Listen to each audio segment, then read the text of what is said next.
Pour la discussion générale, je donne la parole à Monsieur Nicolas Turquois pour 5 minutes.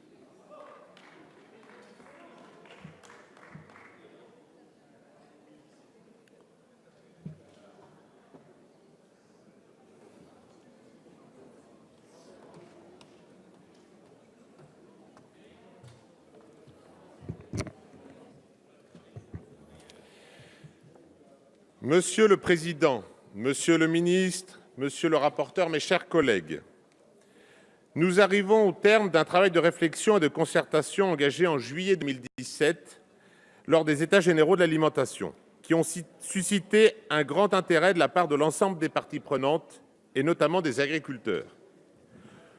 Le vote de ce jour revêt donc un sens tout particulier, plus d'1 an après le début de cette grande concertation.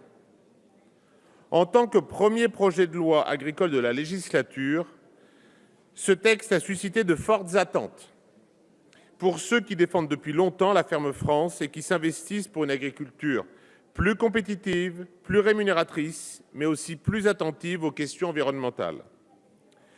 Ce projet de loi est celui, je dois bien l'avouer, qui m'a le plus marqué. Des semaines de débats intenses, sans discontinuer.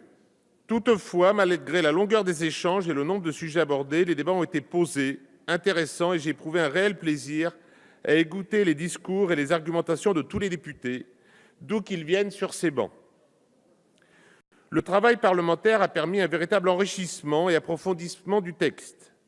Cet enrichissement a été rendu possible par votre ouverture et votre écoute, Monsieur le ministre et Monsieur le rapporteur. Je vous en remercie sincèrement, sans oublier le président Lescure. C'est par votre sens de l'écoute et votre volonté de consensus que le projet de loi a fortement évolué. Je pense notamment à la question des indicateurs, laquelle a été sujette à de nombreux débats dans cet hémicycle. Je salue, Monsieur le rapporteur, l'adoption de votre amendement qui permet aux interprofessions d'élaborer et de diffuser ces indicateurs. Cette disposition répond à l'objectif de responsabilisation des filières que nous défendons.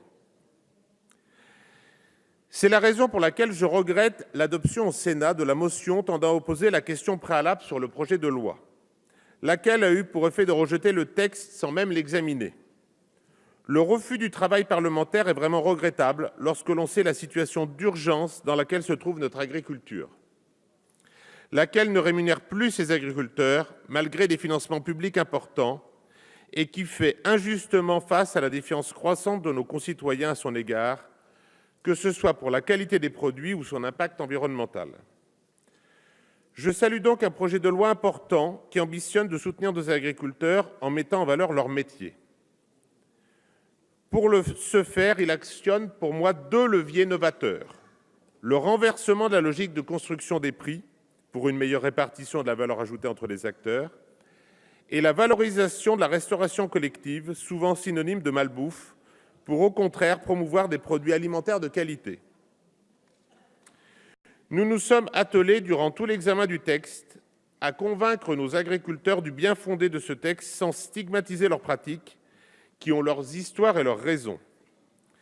Nous nous sommes mobilisés pour valoriser leur travail, leur importance vitale pour notre économie, mais aussi leur place si particulière dans notre pays. La majorité, tout comme l'opposition, doit prendre conscience de l'importance des avancées significatives de ce texte. Au groupe MoDem apparenté, nous souhaitons que cette loi soit adoptée et mise en œuvre rapidement, avant le début des prochaines négociations commerciales. L'objectif du texte étant d'inverser la logique de construction des prix afin de mieux rémunérer les agriculteurs, il importe en effet qu'il soit appliqué le plus tôt possible. Cette loi appellera d'autres rendez-vous, et notamment la réforme de la PAC, sur laquelle nos agriculteurs comptent beaucoup. Rien ne peut se faire sans elle, à condition qu'elle demeure solidaire.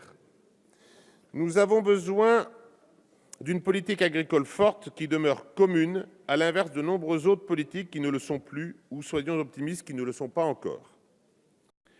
Nous devons également rester attentifs aux débats à venir durant l'examen du budget pour 2019, et notamment à celui sur la pression du dispositif TO-DE, ce dispositif d'exonération bénéficiant aux salariés embauchés en CDD à caractère saisonnier. Les dernières annoncées ont soulevé un certain nombre d'inquiétudes et nous devrons être la majorité qui permet d'alléger les charges sociales dans les secteurs les plus employeurs de main-d'œuvre. Il importe de préserver le travail saisonnier, qui est aussi un lien formidable entre l'agriculture et la société. Si l'on doit être exigeant sur la transformation de notre agriculture en un modèle vertueux, exempt des produits phytopharmaceutiques, il convient d'apporter les nécessaires mesures de soutien et de bon sens que le monde agricole attend. Donc, Monsieur le ministre, mon groupe votera avec enthousiasme ce projet de loi dans lequel nous croyons et dont nous soutenons les objectifs. Mais nous attendrons aussi désormais avec impatience les rendez-vous à venir sur la fiscalité agricole, l'installation des jeunes agriculteurs, le foncier, le stockage de l'eau, la nécessaire simplification des normes et bien sûr la réforme de la PAC. Je vous remercie de votre attention. Merci, cher collègue.